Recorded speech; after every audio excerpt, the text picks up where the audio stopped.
Brad Williams, Frugal Finance Inflation. Well, it's 2024 and we all know about inflation. We all know about the U.S. debt. So is there a correlation between the two? Clearly, when you throw out $12 trillion over a 2-year period, is there going to be inflation? Well, yeah. You've got so much money going into the market, and that money is going in and just increasing. Well, it's a simple function of supply and demand. When you throw that kind of money out, keep in mind 2021, 2022, we had interest rates of 1% and 2%. So what does that mean? People are out there just spending money like crazy, and subsequently 2024, we are suffering from the repercussions. With that being said, why don't we just briefly discuss inflation? Inflation is when a cost of bread went from $1 to $2. When a cup of coffee at Starbucks went from $4 to $5. Now, it means these may be incremental changes, but my God, that's 20% increase. Is that acceptable? No. Who do you point your fingers at? The politicians. There's absolutely no reason whatsoever for the U.S. to be, chasing its tail, just wasting money. It's the credibility factor is just ridiculous. And truly, I always look at, in terms of debt, I look at not only the U.S. debt, I do a comparison. Look at GDP. I have not broken it down. GDP, debt to GDP. There should be correlation between, and you really can't determine what the overall impact is in terms of U.S. debt to GDP. But in terms of a corporation, you can look at the cost of capital and look at the return of capital. Is the U.S. getting a return on this huge debt that they're incurring? Get this GDP number. Is that relative to the level of new debt?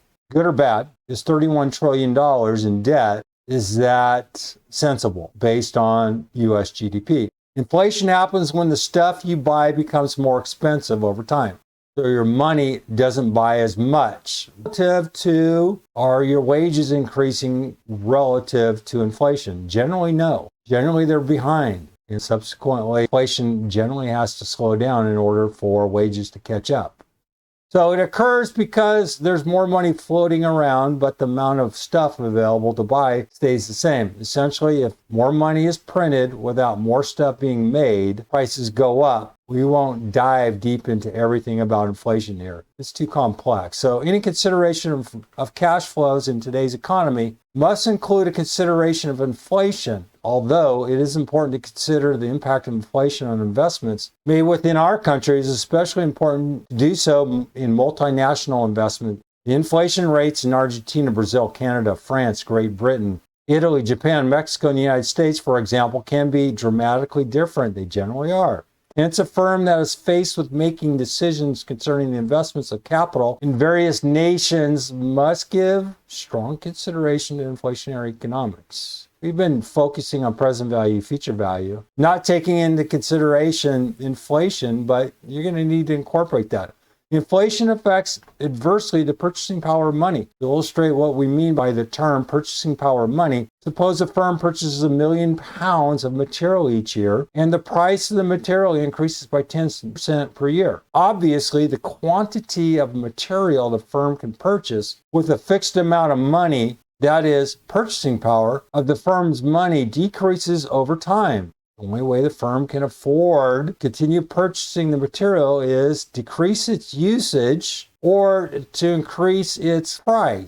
In the latter case, the purchasing power of its customers' money will be decreased. Here we are, 2024. You would think interest rates have gone from 1.5% to 5%, that it would impact the supply and demand, and seemingly the increased interest rates still have not slowed down growth. Surprising. That means there's such a huge demand in the U.S. The reason being is you trickle it down at the profitability companies, it's outrageous. Clearly, to support that increased income that these companies are making, they have to increase the wages of their workers. So seemingly there's not a disparity between the profitability companies and what people are making in terms of wages. That inflationary argument of our wages staying competitive to corporate profitability in 2024, I would say yes. People bitch and moan about the cost of groceries, but they continue to buy the groceries. If they were bitching and moaning, they would stop buying those groceries. Prices would have to come down. And we're not seeing that yet. It's a typical cycle. This one has been running a little bit longer than normal. What are we, almost 10 years now into this cycle? The continuing spiral of price increases does not contribute real increases in the firm's profits. All it is a substitution. Instead, it results in an inflated representation of the firm's profits. The overall process is referred to as inflation. So all a company's doing is moving the pieces around. They are only increasing their profitability. They're not increasing their growth. They're increasing their profitability simply by raising price. Typically, there's a threshold. There's going to be a tipping point.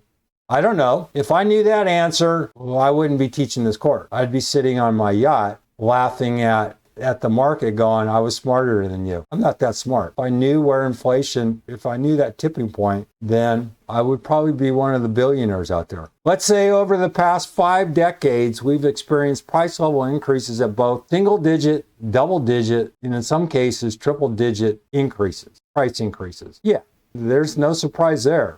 Over a 50-year period in the 60s, a cup of coffee was 10 cents. What's a cup of coffee today? Back in the early 60s, they just gave coffee away as an incentive for you to visit their whatever it was, if it was a Denny's or if it was a McDonald's or what have you. It was not that big of a deal. Today, you walk into Starbucks, what's just a regular coffee? $4?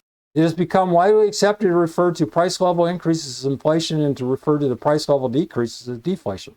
No new news there, all right? Although we've become accustomed to living in inflationary times, are often very uncertain about how inflation should be treated, if at all, in terms of economic analysis. This section will present some background material of inflation. Okay, background on inflation. One of the most difficult aspects of inflation is measuring it. All right, that's what I said. If I knew this threshold was in terms of when it would slow down, then I could do all kinds of stuff financially and make a lot of money. But I'm not an economist, though I did study economics. To illustrate our claim, consider the following types of inflation. Inflation rates, real interest rates, combined interest rates, and commodity escalation rates. As noted previously, in recent years, it has been apparent that the cost of goods and services are often affected by inflation. As a result, it is appropriate for interest rates and rates of return to reflect both the time value of money and the effects of inflation. For example, your decision to invest in a fund paying 12% interest would be quite different under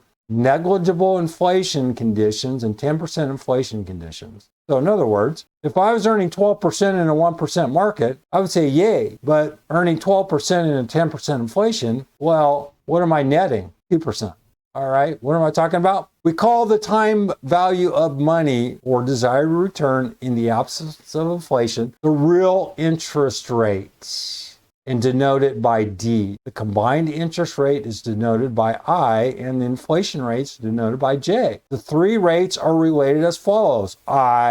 1 plus I is equal 1 plus D, 1 plus J, or this equivalent. So if the inflation rate J is 3% a year and the real time value of money D is 15% a year, what is the combined interest rate? It is this formula. You would say 15 plus 3. It's not. You have to use this formula 1 plus 0.3 times 1 divided by 0.15. The actual inflation rate is 18.45. If the combined interest rate, real plus nominal, is 26% per year and the nominal rate is 20%, what is the real interest rate? 1.26 divided by 1.20 minus 1 equals 5%. Got it? Simple math, but you can't just add and subtract. You have to divide this in order to come up with this differential. Brad Williams, Frugal Finance. Thanks for watching.